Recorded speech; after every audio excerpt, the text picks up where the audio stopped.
was 1969, Bill Russell's last as a center for the Boston Celtics. That year, the Celtics took on the Los Angeles Lakers for the NBA championship. They were the Lakers of Jerry West and Wilt Chamberlain. And it came down to this one shot by Don Nelson. The Celtics got the bounce, and they became the last team to repeat.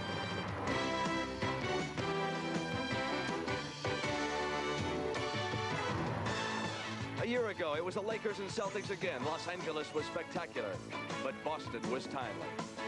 It was a series that featured everything: hustle, determination, violence, hostility. There was the heat of the Boston Garden, the total exhaustion, the jubilation, and the dejection. And in the end, it was too much Larry Bird, and the Celtics won title number 15.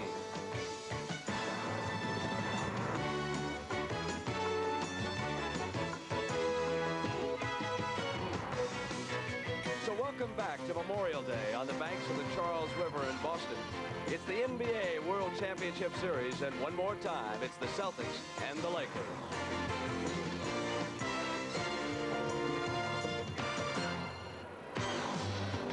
And a most familiar sight for basketball fans this time of the year. Those championship banners of the Boston Celtics hung so proudly above the ancient floor here in the Boston Garden.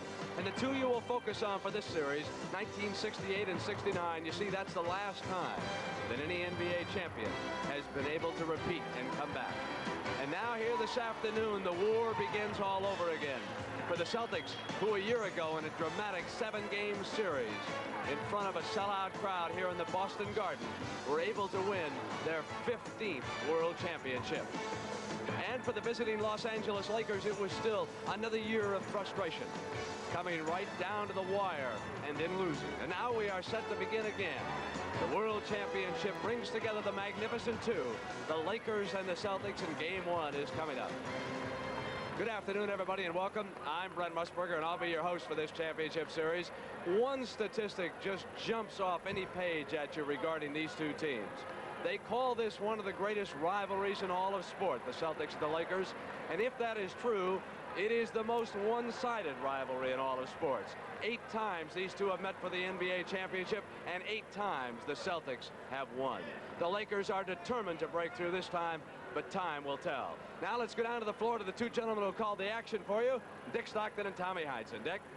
Thank you very much, Brent. And the Lakers did not win the most games in the league. They don't have the home court advantage, but the Lakers are the favorites in this championship series. But the jury will be out on them until they prove that they can stand up to the intimidation factor that the Boston Celtics are about to put on them. There will be a confrontation sooner or later, and how the Lakers react to that will tell much about what fate lies for them. As far as the Celtics are concerned, it's going to be a test for their Iron Men starting lineup. Most of them will go 40 minutes or more, and the question for them, with a weakened bench, can they handle a grueling series against the Lakers with a starting 5 who will play most of the way?